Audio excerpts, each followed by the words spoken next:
Hello guys, welcome to our YouTube channel. ഞങ്ങൾ ഇന്ന് നിങ്ങളെ പരിചയപ്പെടുത്താൻ പോകുന്നത് ജഡായു എർത്ത് സെന്ററിനെ കുറിച്ചാണ്. കൊല്ലം ജില്ലയിൽ ചടയമംഗലം ജഡായു പാറയിൽ സ്ഥിതി ചെയ്യുന്ന ഒരു പരിസ്ഥിതി ഉദ്യാനവും വിനോദസഞ്ചാര കേന്ദ്രവുമാണ് ജഡായു എർത്ത് സെന്റർ അഥവാ ജഡായു നേച്ചർ പാർക്ക്. 64 ഏക്കറാണ് പാർക്കിന്റെ ആകെ വിസ്തീർണം. സംവിധായകനായ രാജീവ് അഞ്ചലിന്റെ നേതൃത്വത്തിലാണ് ഇത് നിർമ്മിച്ചത്. പൊതു സ്വകാര്യ പങ്കാളിത്തത്താൽ നിർമ്മിക്കുന്ന കേരളത്തിലെ ആദ്യത്തെ വിനോദസഞ്ചാര പദ്ധതിയാണിത്. ഇവിടെയുള്ള രാമായണത്തിലെ ജഡായുവിന്റെ പ്രതിമ ലോകത്തിലെ തന്നെ ഏറ്റവും വലിയ പക്ഷിശില്പമാണ്. ജഡായു രാവണ യുദ്ധം ജഡായുപ്പാറയിൽ വെച്ച് നടന്നു എന്നാണ് വിശ്വാസം. പെട്ടേറ്റ് വീണ ജഡായുവിനെ ഓർമ്മപ്പെടുത്തും വിധമാണ് ശില്പം പണികഴിപ്പിച്ചിരിക്കുന്നത്. 200 അടി നീളവും 150 അടി വീതിയും 75 അടി ഉയരവും ഈ ശില്പത്തിനുണ്ട്. ജഡായു സന്ദർശിക്കാൻ വരുന്നവർ തിങ്കൾ മുതൽ വെള്ളി വരെയുള്ള ദിവസങ്ങൾ വരുന്നതായിരിക്കും നല്ലത്. രാവിലെ 9:30 മുതൽ വൈകുന്നേരം 5 മണി വരെയാണ് പ്രവേശനം അനുവദിക്കുക. ശില്പത്തിലെത്താൻ 826 സ്റ്റെപ്പുകളാണ് കയറേണ്ടത്. മുകളിലെത്താൻ 2 ഓപ്ഷനാണ് ഉള്ളത്: വാക്ക് വേ അല്ലെങ്കിൽ കേബിൾ കാർ സർവീസ്. വാക്ക് വേ ടിക്കറ്റ് 325 രൂപയാണ് ഒരാൾക്ക് വരുന്നത്. 5 വയസ്സിന് മുകളിലുള്ള എല്ലാ കുട്ടികൾക്കും ടിക്കറ്റ് നിർബന്ധമാണ്.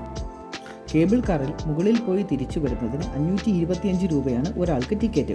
90 സെന്റിമീറ്ററിലധികം ഉയരമുള്ള കുട്ടികൾക്ക് നിർബന്ധമായും ടിക്കറ്റ് എടുക്കേണ്ടതാണ്. ശില്പത്തിലേക്കുള്ള എൻട്രൻസിൽ 2 സെക്യൂരിറ്റി ചെക്കിംഗ് ആണുള്ളത്. മുകളിലേക്ക് ആഹാര സാധനങ്ങളും പ്ലാസ്റ്റിക് ബോട്ടിലുകളും കടത്തിവിടില്ല. മുകളിലേക്ക് പോകുന്ന വഴിയിൽ സഞ്ചാരികൾക്കുള്ള കുടിവെള്ളം സജ്ജീകരിച്ചിട്ടുണ്ട്. മുകളിലേക്ക് കയറാൻ ഞങ്ങൾ ഉപയോഗിച്ചത് വാക്ക് വേയും തിരിച്ചിറങ്ങാൻ കേബിൾ കാറുമാണ്. തിരിച്ചിറങ്ങാൻ മാത്രം കേബിൾ കാറിൽ 180 രൂപയാണ് ടിക്കറ്റ്. മുകളിൽ ഒരു രാമക്ഷേത്രമുണ്ട്. രാവിലെ 6 മണി മുതൽ 12 മണി വരെയും വൈകുന്നേരം 5 മണി മുതൽ 7 മണി വരെയുമാണ് ദർശനമുള്ളത്. മുകളിൽ ടീ ഷോപ്പുണ്ട്. വിശക്കുന്നവർക്ക് ചായ, വട പോലുള്ള വിഭവങ്ങൾ ലഭിക്കും.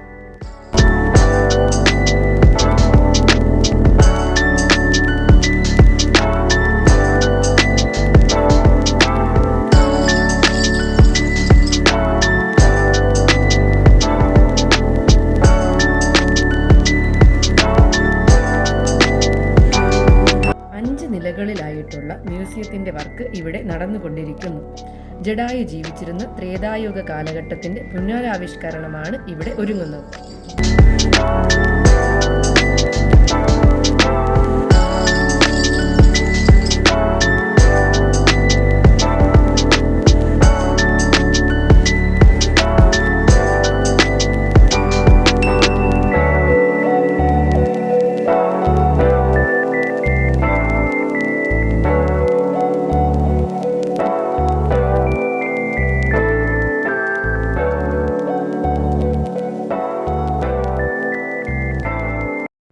ഇതാണ് ഞങ്ങൾ മുന്നേ പറഞ്ഞ രാമക്ഷേത്രം.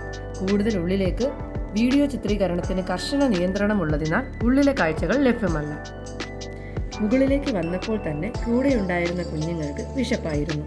പിന്നെ ഈ കടയിൽ നിന്നും ലെമൺ ജ്യൂസും വടയുമൊക്കെ കഴിച്ചാണ് ഞങ്ങൾ കേബിൾ കാറിന്റെ ക്യൂവിലേക്ക് പോയത്. വൃത്തിയിലും അത്യാവശ്യം നല്ല വിലയിലുമാണ് സാധനങ്ങൾ നമുക്ക് ലഭിക്കുന്നത്. അങ്ങനെ ഞങ്ങൾ കേബിൾ കാറിൽ കയറാനുള്ള ക്യൂവിൽ നിന്നു. ആ വീഡിയോസ് എടുത്തിട്ടില്ല കേട്ടോ, കാരണം അന്യസംസ്ഥാനത്തു നിന്നും വന്ന സഞ്ചാരികളും സെക്യൂരിറ്റി ഗാർഡുമായി നല്ല വഴക്കായിരുന്നു. കാരണം സെക്യൂരിറ്റിയുടെ അല്ല കേട്ടോ, ക്യൂ പാലിക്കാതെ കയറാൻ നിൽക്കുന്ന സഞ്ചാരികൾ തന്നെയാണ്. കേബിൾ കാറിൽ കയറാൻ വെയിറ്റ് ചെയ്യുന്ന സഞ്ചാരികൾക്കായി ഇരിപ്പിടം ഒരുക്കിയിട്ടുണ്ട്. അവിടെ നിന്നുള്ള വീഡിയോ ആണിത്. ഞാൻ ആദ്യമായാണ് കേബിൾ കാർ ഉപയോഗിക്കുന്നത്. അതിൻ്റെ പേടിയും ഉള്ളിലുണ്ട്. മൂവിങ്ങിൽ ഉള്ള കേബിൾ കാറിലേക്ക് വേണം ഓടിക്കയറാൻ, അതാണ് പേടി. അങ്ങനെ ഞങ്ങൾ കേബിൾ കാറിൽ കയറി. പേടിച്ചതുപോലെ അത്ര കാര്യമൊന്നുമില്ല കേട്ടോ. ഇനി ഞങ്ങൾ അവിടെ പോയതിൻ്റെ കുറച്ച് ഫോട്ടോസാണേ.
എല്ലാവരും വീഡിയോ കണ്ട് സബ്സ്ക്രൈബ് ചെയ്യണേ. Thank you for watching.